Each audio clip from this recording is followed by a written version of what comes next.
Menu কার্ডে যে বাচ্চাকে দেখতে পাচ্ছ আজকে তারই বার্থডে। ওর নাম হলো রূপসা। যেহেতু প্রথমেই চলে এসেছে থালা এবং জলের বোতল, তো প্রথমেই হলে কিনা লেবু দিয়ে গেছিলো। তো যেহেতু আমার হাতেই রয়েছে লেবুটা, তো তারপরে লেবুটা আমি নিয়ে যাওয়ার পরেই চলে এসেছি এখানে নানপুরি এবং চানা মশলা দিয়ে নানপুরিটা খেতে ভালোই লাগছিলো, যেহেতু এতে পনির দেওয়া তার জন্যই আর কি।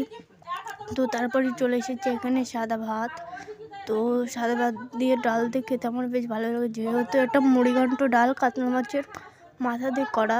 তো ডালটা বেশি লবণ হয়ে গেছিলো। তো যে তারপরে চলে আসলো অনেকগুলো কাতলা মাছ এবং কাতলা মাছের গ্রেভি, তো ভালোই লাগছিলো।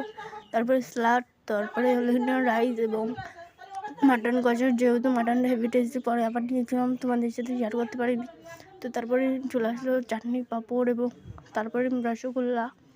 তারপরে এইদিকে দেখো কত ভিড়, ভিডিও করা যাচ্ছিল না। তো আমাকে কেমন লাগছে সবাই জানিও।